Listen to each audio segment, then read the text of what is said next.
Je vous invite à prendre une petite cuillère et à goûter et à me faire parvenir vos remarques également. Pourtant, quand arrive le moment de comparer leur glace et une autre sans additifs, ils vont pouvoir se montrer fiers du résultat. Laquelle vous préférez? Celle avec stabilisant. Celle avec stabilisant aussi. Oui, pareil. On dirait une vraie crème glacée. D'accord. Pour eux, il n'y a pas photo. Et pour le consommateur non plus. Mais que trouve-t-on exactement dans ces additifs qui permettent de fabriquer des produits light? Et sommes-nous suffisamment informés sur leur composition?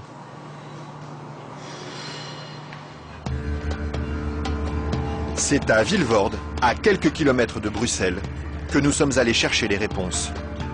Au bout de cette zone industrielle se cache une usine très discrète, filiale d'un des plus grands groupes chimiques européens. On y fabrique l'un des additifs les plus utilisés par l'industrie, le E441, plus couramment appelé gélatine. Et le responsable commercial de l'usine, Michel Vandenberg, n'est pas peu fier de nous montrer tout ce qu'on arrive à fabriquer avec son produit miracle. Alors je vais vous montrer quelques exemples des principales applications de la gélatine. On a naturellement le secteur alimentaire qui est l'application la plus importante au niveau mondial. Alors vous avez ici tous les produits gélifiés. Le premier marché pour lui, ce sont les bonbons.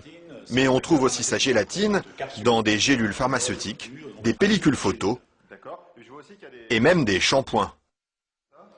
Dites-moi, il y en a vraiment partout de produits finalement. Ben, ce serait pas mal qu'il y en ait partout. Mais pour ça, il faut produire toujours plus. Alors ici, l'usine tourne à plein régime. Et la fameuse gélatine de Michel Vandenberg, la voici qui sort, tout au bout de la chaîne.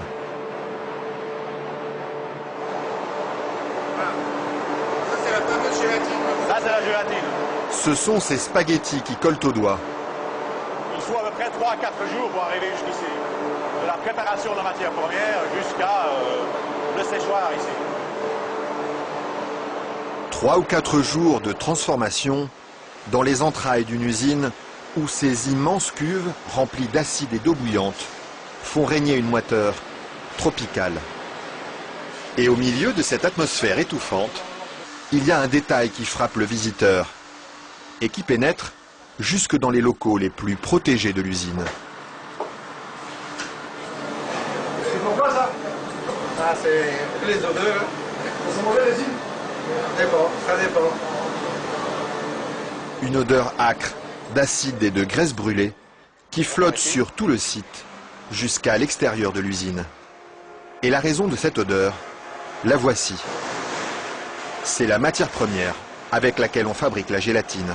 Ça c'est la matière première. Nous traitons donc la couenne, la peau de porc.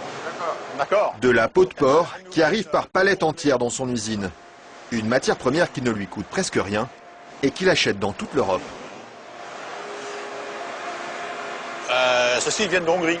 Ça vient de Hongrie, d'accord. Voilà. Et tous les jours, près de 150 tonnes de couenne de porc attendent dans ce hangar d'être dévorées par un monstre d'acier au nom évocateur, Dinosaurus.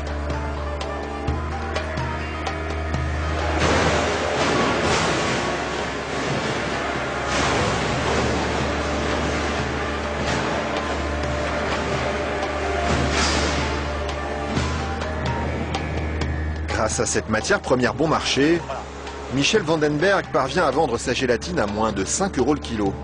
Un prix défiant toute concurrence qui lui ouvre sans cesse de nouveaux marchés. Et celui qui marche bien en ce moment, c'est justement le marché des produits light. Attendez, faut pas filmer ça à 1 minute. Mais voilà, ceci, qui est un beurre allégé, 40%. Alors un fromage frais, 0% matière grasse.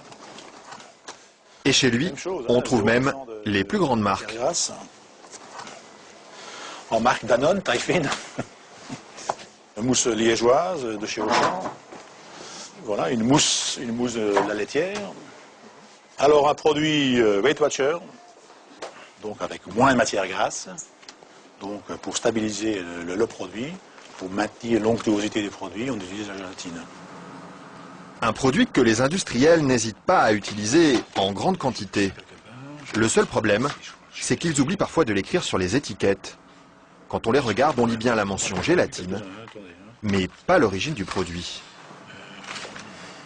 Ils mettent gélatine, mais ils disent pas quelle est l'origine de la gélatine. Pourquoi? Ils assument pas que ce soit fait à partir de porc. C'est quoi le problème qu'ils ont avec ça? Non, mais je veux dire... Non, parce que c'est un problème, c'est un sujet très sensible. Ouais. Parce qu'il y a quand même les minorités, les minorités musulmanes, juives et autres, qui éventuellement ont des problèmes avec ça. Mais ce serait bien justement de leur dire... Ça, je voudrais pas que... Oui, je sais bien, mais je sais pas s'il faut mettre ça dans l'émission. Mais oui. C'est vrai que, bon... Parce que du coup, ils savent pas si c'est du porc ou de la vache. Du coup, comment ils font pour consommer? C'est ça le problème, il faudrait peut-être leur dire.